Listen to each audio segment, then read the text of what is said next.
Sama seperti pasien-pasien yang datang kepada saya, mayoritas sudah dilayani banyak pendeta, dilayani banyak dukun paranormal dan macam-macam. Nggak bisa ngusir. Di tangan El Sadik beres kok. Artinya kita punya power yang lebih gitu. Kenapa orang-orang beragama itu nggak punya power? Tuhannya kemana?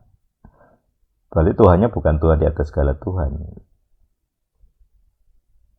Nah ini yang bagi saya suatu pergumulan yang jelas, definitif. Kalau kita punya kebenaran berarti ada kuasanya. Nah maka saya pergumulan saya. Kenapa di dalam skenario ini masih ada yang tersentuh gitu, walaupun nggak sampai parah ya. Kemarin saya ke peluang mati ada, gitu. Tapi ya nggak mati, hanya lecet sedikit. Kalau saya jatuh ke kanan itu jurang, peluang matinya sangat banyak. Gitu. Tapi saya dijatuhkan ke arah kiri yang dekat, saya hanya terlempar ke rumput, gitu ya. Jadi nggak peluang parah, nggak ada gitu. Cuman saya anyel gitu ya, karena koplingnya kan bengkong ya, jadi saya nggak bisa belok. Rem kanan ya. Jadi saya nggak bisa belok kanan dengan enak. Jadi kalau belok kanan pelan-pelan gitu ya. Tapi ya sampai rumah gitu. Dan nggak ganti handle juga, dipanasi, diluruskan masih bisa. Artinya penderitaan yang seharusnya kematian itu dikurangi sangat banyak. Motornya ya hanya lecet, nggak parah maksudnya. Terus saya sendiri juga nggak parah.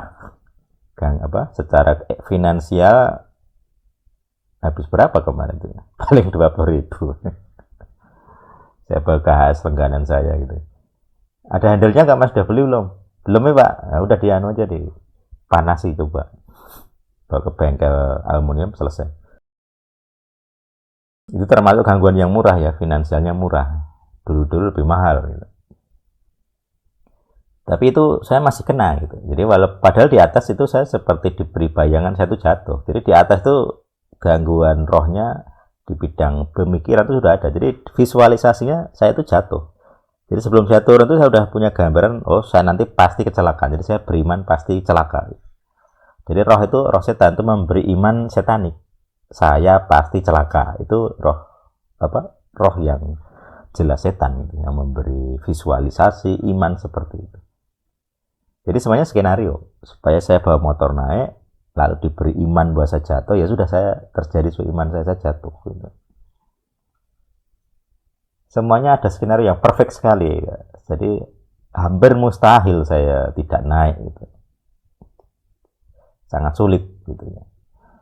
Karena ada banyak faktor lain yang mengharuskan saya bawa motor gitu ya.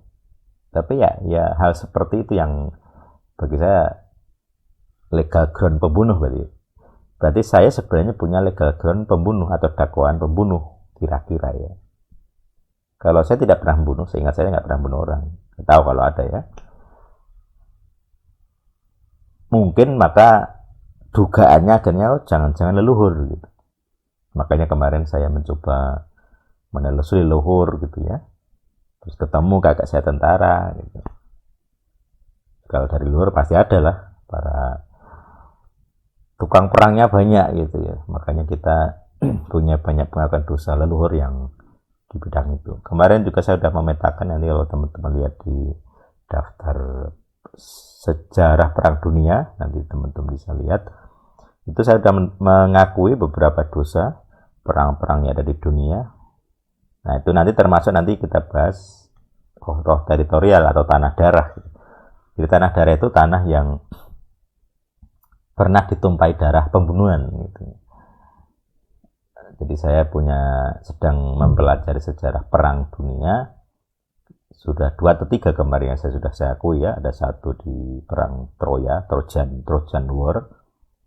Itu ada beberapa generasi perang sebenarnya. Tapi yang terekam di dalam catatan sejarawan kuno Yunani itu yang atau ke generasi sekian lah gitu ya. Jadi di kawasan Anatolia atau sekarang Turki dan ke arah timur sedikit belum orang Het itu ya, ada Suriah juga mungkin ya sekitar itu. Nah jadi kita atau saya coba pengakuan itu, kemudian selain itu ada juga kemarin di Yunani Timur, Mesenia, terus juga di Babilonia. Akhirnya saya ketemu salah satu dugaan tentang Eden di Tilmun atau Dilmun ya, sekarang Bahrain. Terus ada juga yang Kuwait, macam-macam sejarah seperti itu. Jadi makanya agama Yahudi dianggap menjiplak mitologi Sumeria gitu, karena Eden itu gambarannya di daerah Sumeria gitu. Nah, ini hal seperti ini yang nanti akan menambah pengetahuan kita, wawasan kita, tapi juga di sisi lain akan membersihkan wilayah-wilayah yang hakal damah, itu tanah darah gitu.